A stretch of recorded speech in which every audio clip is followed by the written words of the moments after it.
السلام علیکم ورحمۃ اللہ وبرکاتہ۔ بسم اللہ الرحمن الرحیم، الحمد للہ رب العالمین، واشہد ان لا الہ الا اللہ وحدہ لا شریک لہ، واشہد ان محمدا عبدہ ورسولہ، وبعد۔ قال رسول اللہ صلی اللہ علیہ وسلم: تسحروا فإن فی السحور برکہ، رواہ الامام بخاری فی صحیحہ۔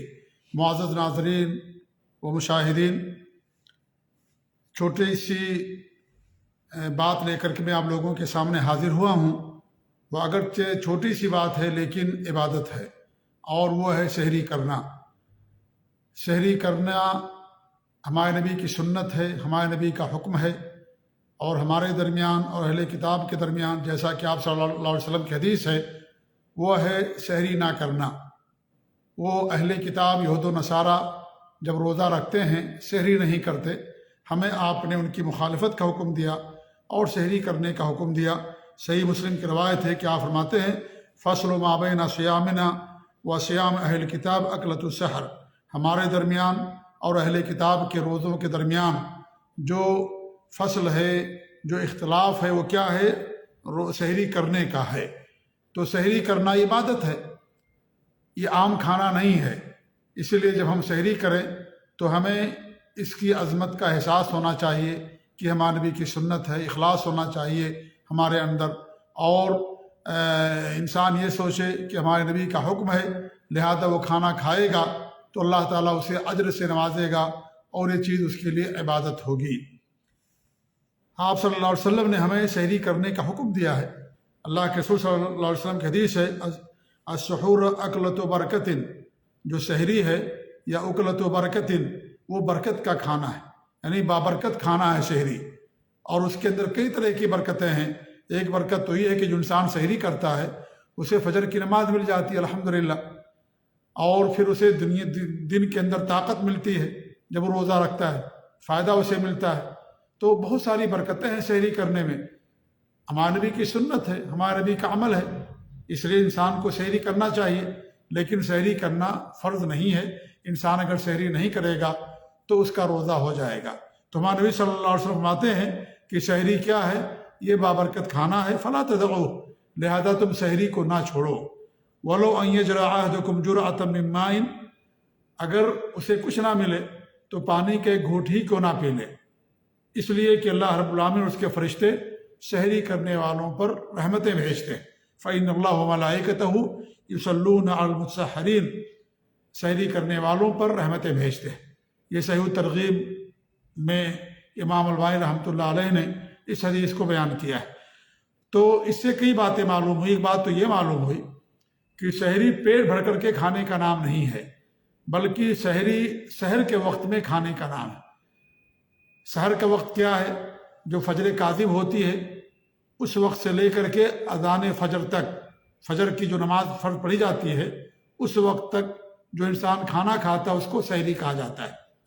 تو سحری سحر کے وقت میں کھانے کا نام ہے۔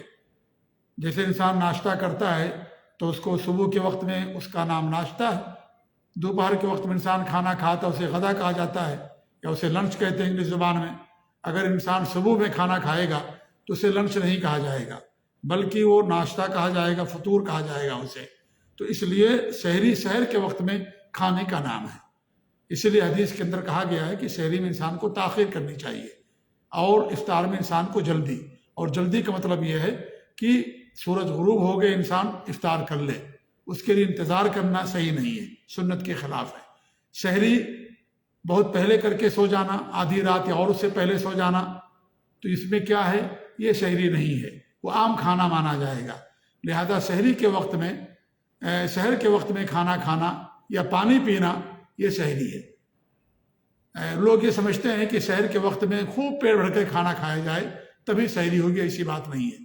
آپ اگر پانی کے گھونٹ پیتے ہیں سحر کے وقت میں اور روزے کی آپ کی نیت ارادہ ہے تو ایسی صورت میں وہ سحری ہے، بابرکت ہے، اور اجر اور عبادت کا کام ہے وہ۔ ایک حدیث میں آپ فرماتے ہیں کہ نعم سحور المومن التمر، مومن کی سب سے بہترین جو کیا نام ہے سحری ہوتی ہے وہ کھجور ہوتی ہے۔ سب سے بہترین سحری کیا ہے؟ مومن کی کھجور ہے۔ یہ ابو داؤد کے اندر، صحیح ابو داؤد کے اندر امام البانی رحمۃ اللہ علیہ نے اس حدیث کو بیان کیا ہے۔ تو کھجور بہت بابرکت چیز ہے. کھجور کے اندر خود اللہ رب العالمین برکت رکھی ہے. اور جب انسان کھجور کھاتا ہے تو اس کے معدے کے اندر بہت ہلکا پن رہتا ہے اور جلدی یہ چیز ہضم بھی ہو جاتی ہے. اور پھر کھجور کے اندر بہت ساری غذائی جو چیزیں ہیں وہ پائی جاتی ہیں کھجور کے اندر. تو الحمدللہ مومن کی جو سحری ہوتی ہے کھجور ہوتی ہے.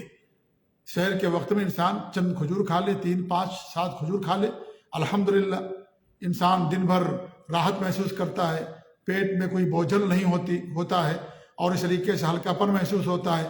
اور انسان کے یہ سحری بھی ادا ہو جاتی ہے اور جلدی ہضم بھی ہو جاتی ہے کھجوریں.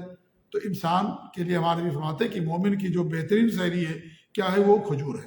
اس طریقے سے اس حدیث کے اندر اس بات کی طرف اشارہ بھی ہے کہ انسان کو سحری کے اندر بہت زیادہ اسراف نہیں کرنا چاہیے کہ بہت زیادہ انسان کھا لے پیٹ بھر کر کے. کچھ لوگ اتنا کھا لیتے ہیں کہ ان کے پیٹ میں جگہ ہی نہیں ہوتی ہے، پھر پانی پی لیتے ہیں، ان کو چلنا پھرنا تکلیف، نماز میں تکلیف، اور ان کے منہ سے ہمیشہ ڈکار آتی رہتی ہے. اور کبھی کبھی تو بدہضمی کی ڈکار آتی ہے جس سے جو آدمی بغل میں ہوتا ہے اس کو بھی تکلیف ہوتی ہے. تو کچھ لوگ یہ سمجھتے ہیں کہ سحری بہت زیادہ کھایا جائے گا تبھی ہماری سحری ہوگی. نہیں میرے بھائیوں، سحری اگر آپ پانی پی لیں گے گھونٹ 1 گلاس، یہ بھی آپ کے لیے سحری ہے. آپ چند کھجوریں کھا لیں گے، یہ بھی آپ کی سحری ہے. اور یہی بہترین سحری ہے. ہمارے بھی فرماتے ہیں کہ بہترین سحریوں میں سے کیا ہے، بہترین جو سحری ہے وہ کیا ہے، کھجور کھانا انسان کا. تو انسان کھجور کھا لے اس کی سحری ہو گئی. ہمارے یہاں لوگ بریانی کھاتے ہیں، چاول دال گوشت مچھلی پیٹ بھر کر کے کھائیں گے، ڈھکاریں گے دن بھر، خاص طور سے دوپہر تک، اور چائے بھی پئیں گے اس موقع پر، اور بھی ساری چیزیں اس وقت لوگ کھاتے ہیں. میرے بھائی انسان کم کھاتا ہے. زیادہ آپ کھائیں گے آپ کو نیند آئے گی، تکلیف ہوگی، نماز نہیں پڑھی جائے گی آپ کی. فجر کے وقت تکلیف ہوگی انسان کو پڑھنے کے اندر، اٹھنے بیٹھنے میں. تو انسان کھانے کے لیے نہیں پیدا ہوا ہے، بلکہ انسان اللہ کی عبادت کے لیے پیدا ہوا ہے. اللہ نے ہمیں اپنی عبادت کے لیے پیدا کیا ہے. لہذا انسان سحری کے اندر کم کھائے. پہلے انسان کھا لے مان لیجیے، اور جب سحری کا وقت آئے تو چند کھجور کھا لے، انسان کی سحری ہو گئی الحمدللہ. اور اسے بڑی راحت محسوس ہوگی. آپ اندازہ کر کے دیکھیں کہ انسان اگر کھجور کھاتا ہے صرف سحری میں اور یا پانی پی لیتا ہے، آپ دیکھیے بہت ہی ہلکا پن اسے محسوس ہوتا ہے اور کوئی تکلیف نہیں ہوتی اسے الحمدللہ، کیونکہ کھجور کے اندر پوری غذائیت پائی جاتی ہے. اس لیے کم سحری کے اندر انسان کو کم کھانا چاہیے. اور سحری جیسا کہ میں نے کہا آدھی رات سے پہلے یا آدھی رات کھا لینے کا نام نہیں ہے. سحری سحر کے وقت کھائیں گے تب سحری ہوگی. اور کون سا سحر؟ جس کو فجر کاذب کہتے ہیں یا سحر کاذب کہا جاتا ہے، جس میں بلال رضی اللہ تعالیٰ عنہ اذان دیتے تھے. تو آپ نے کہا جب بلال اذان دے تو کھاؤ، اور جب ابن ام مکتوم اذان دے تو کھانا پینا چھوڑ دو. تو اس وقت سے لے کر کے فجر کاذب سے لے کر کے جس میں کھانا حلال ہوتا ہے اور فرض نماز پڑھنا ناجائز رہتا ہے. انسان تہجد پڑھ سکتا ہے، نفل نماز پڑھ سکتا، لیکن فرض نماز کا وقت اس وقت نہیں ہوتا ہے، اور نماز کو اللہ نے وقت کے ساتھ فرض کیا ہے، لہذا اس وقت انسان فرض نماز نہیں پڑھ سکتا، یعنی فجر نماز. اور دوسری جو فجر ہوتی ہے جس کو فجر صادق کہا جاتا ہے، اس میں انسان کے لیے کھانا حرام ہو جاتا ہے اور نماز اس کے لیے حلال ہو جاتی ہے، فرض نماز. تو آپ فرماتے ہیں کہ جب بلال رضی اللہ عنہ اذان دے تو کھاؤ اور پیو، اور جب ابن ام مکتوم اذان دے تو کھانے پینے سے رک جاؤ. تو سحری انسان کو آخری وقت میں کرنا چاہیے. اور یہ بھی سنت ہے کہ انسان سحری کے اندر تاخیر کرے اور سحری کے اندر انسان کو کم کھانا چاہیے. تو سحری میرے بھائی عبادت ہے. آپ اسے اس نیت سے کھائیں گے، آپ اجر کا کام کریں گے، اللہ تعالیٰ آپ کو اجر دے گا. لہذا جب ہم سحری کے لیے اٹھیں یا کھجور کھائیں، سحری میں پانی پئیں، تو ہماری نیت سحری کرنے کی ہو کہ نبی کی سنت پر عمل کر رہے ہیں تاکہ اللہ تعالیٰ ہمیں اجر سے نوازے. کچھ لوگ کو کوئی احساس نہیں ہوتا ہے اور وہ یوں ہی عام کھانے کے طریقے سے کھا لے جاتے ہیں. ہمیں اس کا احساس ہونا چاہیے کہ ہم سحری کر رہے ہیں، نبی کی سنت پر عمل کر رہے ہیں، نبی کا حکم اس لیے کر رہے ہیں. لہذا اگر یہ چیزیں ہمارے ذہن میں ہوں گی تو اللہ تعالیٰ ہمیں اس پر اجر دے گا. اللہ تعالیٰ ہمیں اپنے نبی کی سنتوں پر قائم رکھے. آمین. وصلی اللہ علی نبینا محمد وعلی آلہ وصحبہ اجمعین. والسلام علیکم ورحمۃ اللہ وبرکاتہ.